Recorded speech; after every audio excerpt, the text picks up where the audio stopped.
నమస్తే. నేను సిరి. ఢిల్లీకైతే వైఎస్ షర్మిల గారైతే వెళ్ళనున్నారు. అక్కడ అమిత్ షా గారితోనైతే భేటీ కానున్నారని చెప్పేసి ఒక వార్త అయితే హల్చల్ అవుతుంది. సో, దీంట్లో ఎంతవరకు వాస్తవం ఉంది? ఏంటి అసలు భేటీకి గల కారణాలేంటనే అంశాన్ని మనకు వివరించడానికి మనతో పాటు ఉన్నారు ప్రముఖ senior journalist, political analyst MK Rao గారు. నమస్కారం సార్. నమస్తే. సరే. అంటే మరి చెప్పండి.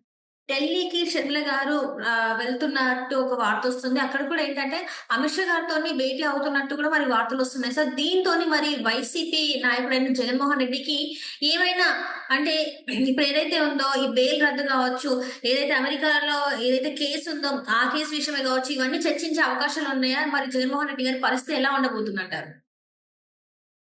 షర్మిల గారు ఢిల్లీ ఎందుకెళ్తున్నారు? లేకపోతే ఆమె అక్కడ అమిత్ షా గారిని ఎందుకు కలుస్తున్నారు? అనేటువంటి దాని గురించి అనేక ఊహాగానాలు వెలువడొచ్చు. ఆమె నిజంగా ఎందుకెళ్తున్నారనేటువంటిది పెద్ద ప్రశ్న. ఎందుకు అంటే అమిత్ షా గారిని అదే విధంగా బీజేపీని గట్టిగా వ్యతిరేకించేటువంటి, నిలదీసేటువంటి పార్టీకి ఒక రాష్ట్ర అధ్యక్షురాలుగా ఉన్నారు. అందువలన రెండోది పార్లమెంట్‌లో గత 3 రోజులుగా మొత్తం బహిష్కరణల పర్వం సాగుతా ఉంది. ప్రభుత్వ వైఖరికి నిరసనగా. ఇటువంటి స్థితిలో ఆమె నిజంగా అమిత్ షా గారిని కలిస్తే ఎటువంటి సందేశం కాంగ్రెస్‌కి వెళ్తుంది అనేటువంటిది ఆ పార్టీకి సంబంధించినటువంటి అంశం. అందువలన అధిష్టానం వరకు నిజంగా అనుమతించిందా? లేదా? అసలు ఆ వార్తలు నిజమేనా? కాదా? అనేటువంటిది గూడా సందేహించాల్సినటువంటి అవసరం ఉంది. అయితే జగన్మోహన్ రెడ్డి గారి మీద వచ్చినటువంటి అవినీతి ఆరోపణలు, ముఖ్యంగా సెకీ ఒప్పందంలో భాగంగా ఆ ఒప్పందం చేసుకోవడం కోసం అదానీ కంపెనీ జగన్మోహన్ రెడ్డి గారికి ₹1750,00,00,000 లంచం ఇచ్చిందనేటువంటిది అమెరికా కోర్టులో దాఖలైనటువంటి కేసులో స్పష్టంగా పేర్కొన్నది. ఒకవేళ దాని గురించి అడగటానికి లేదా దాని మీద దర్యాప్తు జరపమని అడగటానికి షర్మిల గారు గనక అమిత్ షా గారిని కలిస్తే అది వృధా ప్రయత్నమే కాకుండా నవ్వుల పాలయ్యేటువంటి వ్యవహారం కూడా అవుతది. ఎందుకు అంటే దాని గురించి పార్లమెంట్‌లో విచారణ జరపాలని చెప్పేసి కాంగ్రెస్సు లేదా బీజేపీయేతర అనేక పార్టీలు ఎన్‌డీఏ మినహా మిగిలినటువంటి పార్టీలన్నీ గూడా డిమాండ్ చేస్తా ఉంటే ప్రభుత్వము నోరు విప్పకుండా, ప్రధాని నోరు విప్పకుండా సభను వాయిదా వేయడానికైనా ఆహ్, అంగీకరిస్తున్నారు తప్ప, దాని గురించి చర్చలు జరపడం లేదు. లేదా విచారణ జరపడానికి సిద్ధంగా అవ్వట్లేదు. హ్మ్. ఇటువంటి స్థితిలో అమిత్ షా గారిని కలిసి మీరు విచారణ జరపమని షర్మిల గారు అడగటం ఏంటి? ఆయన దానికి అంగీకరిస్తాడనేటువంటి భ్రమలేమిటనేటువంటిది ప్రశ్న. అందువలన అది ఒకవేళ నిజంగా ఆమెకు అటువంటి భ్రమలేమన్నా ఉండేట్లయితే అవి తొలగిపోతాయి తప్ప మరొకటి కాదు అనేది నా అభిప్రాయం. రైట్. అండ్ ఇక్కడ చూస్తుంటే షర్మిల గారు ఖచ్చితంగా ఇప్పుడు ఏదైతే కర్ణాటకలో మూఢభూముల గురించి విచారణ జరుగుతుందో, అట్లనే ఆంధ్రప్రదేశ్‌లో జగన్మోహన్ రెడ్డి గారిని కూడా విచారణకు పిలవాల్సిందే అని చెప్పేసి ఆమె అడిగే అవకాశాలున్నాయని చెప్పేసి కూడా కొన్ని వార్తలొస్తున్నాయి. సరే మరి అది అడుగుతారంటారా మరి? కర్ణాటకలో భూముల వ్యవహారానికి సంబంధించి అది కాంగ్రెస్ నాయకుడు సిద్ధరామయ్య మీద జరుగుతున్నటువంటి విచారణ.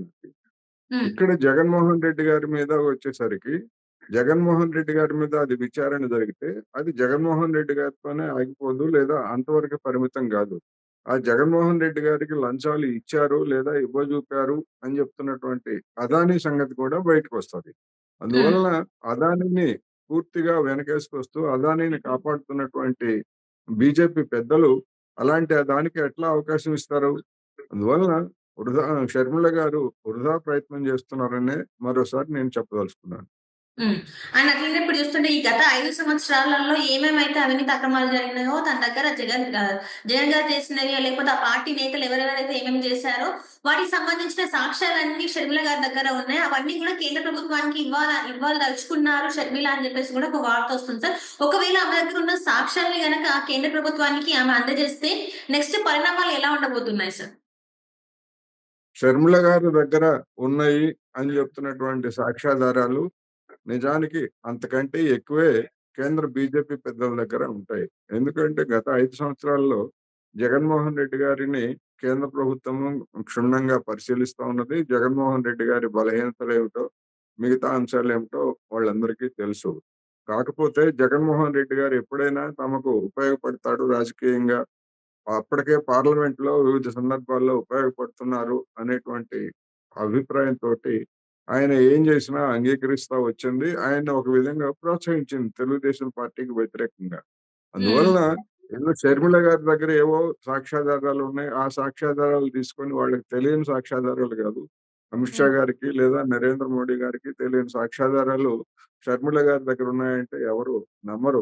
ఒకవేళ ఆమె అభిమానులుగా ఉన్నటువంటి వాళ్ళు అలాంటి అభిప్రాయం కలిగుండొచ్చు గానీ, ఆమె దగ్గర ఉన్నటువంటి సాక్ష్యాధారాలు ఏమన్నా ఉండేట్లయితే ప్రైవేట్ కేస్ దాఖలు చేయొచ్చు. ఆమె దాఖలు చేయొచ్చు కేసులు. జగన్మోహన్ రెడ్డి గారి మీద గావచ్చు, ఇతరుల మీద గావచ్చు. హ్మ్. అందువలన వాటిని ఏదో అమిత్ షా గారికిస్తే ఆయన వాటిని జూసి, వాటిని నమ్మి ఏదో విచారణ జరుపుతారనేటువంటిది పగటి కల మాత్రమే. హ్మ్. అంటే సార్ ఇప్పుడు గతంలో గూడా ఏంటంటే బీజేపీ అండతోనే అంటే కేంద్ర ప్రభుత్వం అండతోనే ఇక్కడ ఏపీలో ఇట్లాంటి వాటన్నిటికి కూడా లైన్ క్లియరెన్స్ అయింది. ఏదైతే ఇప్పుడు బెయిల్ ఉందో, ఆ బెయిల్ మీద ఇప్పటి వరకు ఉండడానికి కూడా కేంద్రం నుంచి సహకారాలు అందాయి కాబట్టి ఆయన ఇప్పటి వరకు ఉన్నారు. సో ఇదంతా కూడా వెనకాల నడుస్తున్న కథ అని చెప్పేసి ఇప్పటి వరకైతే జనాలు నమ్మారు. అండ్ ఇప్పుడు కూడా ఆయన మీద ఎట్లాంటి చర్యలు తీసుకోపోయేసరికి ఇంకా అది కొనసాగుతూనే ఉందని చెప్పేసి ప్రజలు నమ్మే అవకాశం ఉంది. అండ్ షర్మిల గారు కూడా అదే మాట్లాడుతున్నారు. సో మరి ఇది ఎలాంటి పరిణామాలను చోటు చేసుకునే అవకాశం ఉంది సార్? ఇప్పుడు జగన్మోహన్ రెడ్డి గారికి అధికారం కోల్పోయినప్పటికీ బీజేపీతో ఇప్పుడు అధికారంలో లేరు గనక కేంద్ర ప్రభుత్వ పెద్దలతోటి ఆయన మాట్లాడొచ్చు, మాట్లాడకపోవచ్చు గానీ, తెర వెనకాల సంబంధాలు గతంలో ఉన్నటువంటి సంబంధాలు కొనసాగుతూనే ఉన్నాయనేటువంటిది ఒక అభిప్రాయం. హ్మ్. రెండోది అదానీ వ్యవహారం మీద, అదానీ లంచాల మీద లేదా అదానీ కంపెనీల మీద విచారణ జరిపితే అది జగన్మోహన్ రెడ్డి గారికి కూడా చుట్టుకునేటువంటి అవకాశాలు గూడా ఉన్నాయి. కానీ హ్మ్. కేంద్ర ప్రభుత్వం అదానీ మీద ఎలాంటి చర్యలు తీసుకోవడానికి సిద్ధం కాదు గనక, తాను బయటపడతాను అనేటువంటి ధైర్యంతో ఇప్పుడు జగన్మోహన్ రెడ్డి గారు ఉన్నారు అనేటువంటిది గూడా అందరికీ తెలిసినటువంటి రహస్యం. అందువలన హ్మ్. షర్మిల గారి ప్రయత్నాలన్నీ గూడా వృధా ప్రయాస తప్ప మరొకటి కాదు. హ్మ్. అంటే సార్ ఇప్పుడు తను చెప్పేదేంటంటే, ఇప్పుడు ఈ అంశం ఏదైతే తను ఢిల్లీ టూర్ పెట్టుకుందేంటంటే, ఈ సాక్ష్యాలు ఇవ్వడమే గావచ్చు, లేకపోతే ఏదైతే కర్ణాటకలో అది భూముల గురించి విచారణ జరుగుతుందో దాని గురించే గావచ్చు, అదే విచారణ అంటే అట్లాంటి విచారణ ఒకటి ఇక్కడ చేయాలని, ఏపీలో చేయాలని అండ్ ఇది కాకపోతే మోదీ గారిని కలిసే అవకాశం ఉంది అని చెప్తున్నారు. అది కాకపోతే అంటే రాష్ట్రపతిని కూడా కలిసే అవకాశం ఉందని కూడా చెప్తున్నారు. సో మరి ఇవన్నీ వీళ్ళందరినీ కలిసిన అది అంటే ఉపయోగపడుతుందా? లేదా? అనే అంశం అయితే చర్చనీయాంశం అయింది సార్. మరి దీన్ని ఎలా చూడాలంటారు? కర్ణాటకలో జరుగుతున్నది స్థానికంగా జరుపుతున్నటువంటి విచారణ లోకాయుక్త ద్వారా. కేంద్ర ప్రభుత్వానికి ఎలాంటి సంబంధము లేదు. హ్మ్. అందువలన ఇప్పుడు జగన్మోహన్ రెడ్డి గారి మీద విచారణ జరపాలంటే కేంద్ర ప్రభుత్వమే విచారణ జరపాలి. లేదు జగన్మోహన్ రెడ్డి గారిని రాజకీయంగా వ్యతిరేకిస్తున్నటువంటి చంద్రబాబు నాయుడు గారైనా గాని విచారణ జరపడానికి అవకాశం ఉంది.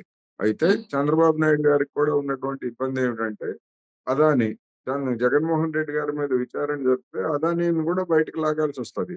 అందుకని హ్మ్. చంద్రబాబు నాయుడు గారు గూడా మేము ఇంకా కేసును పరిశీలించాల్సుంది.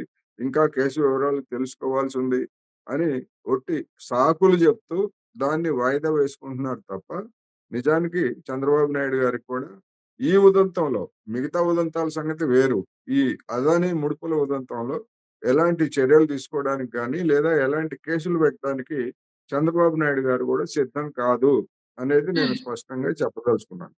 హ్మ్. అంటే ఇప్పుడు ఏదైతే అప్పుడు ఎఫ్‌బీఐ అక్కడ విచారణ చేసి ఏదైతే పేర్లు పొందుపరిచినా కూడా వా ఇక్కడ ప్రముఖుల పేర్లు అంటే మాజీలు అని వాళ్ళ పేర్లు కూడా ఆ పేరు ఏదైతే ఉందో అది వాళ్ళు పొందుపరిచారు. అయినా కూడా ఆయనని విచారణ చెయ్యరు.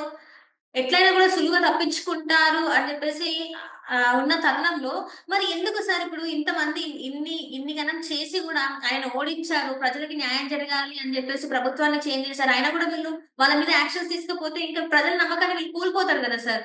సో మరి ప్రజలకు వీళ్ళిచ్చే ధైర్యం ఏంటంటారు?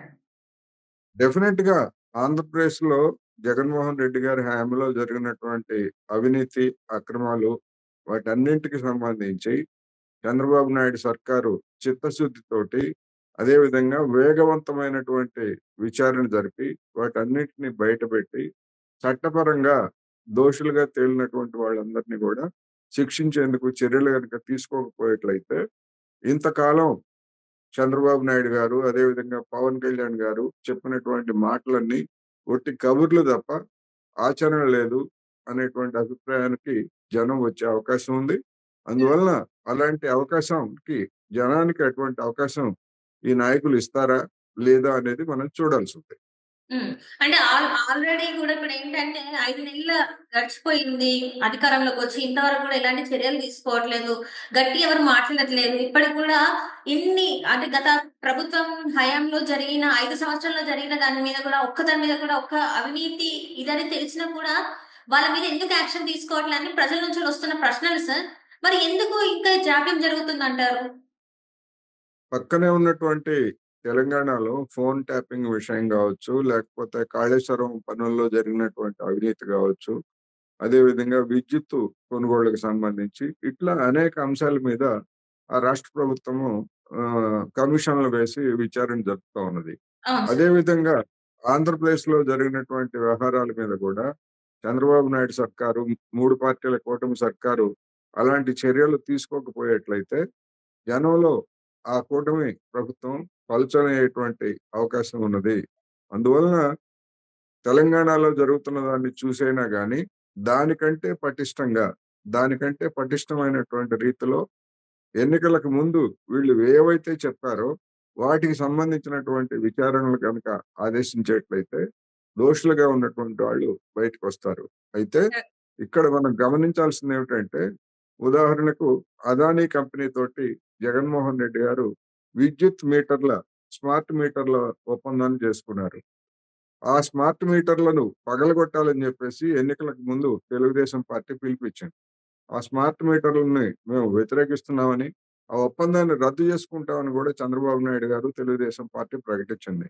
కానీ అధికారానికి వచ్చిన తర్వాత మాట తప్పి, మడమ తిప్పి ఆ ఒప్పందాన్ని కొనసాగించడానికి జగన్మోహన్ రెడ్డి గారి మాదిరే ఈ 3 పార్టీల కూటమి ప్రభుత్వం కూడా ఆ స్మార్ట్ మీటర్లు బిగించడానికి ఏర్పాట్లు చేస్తా ఉంది.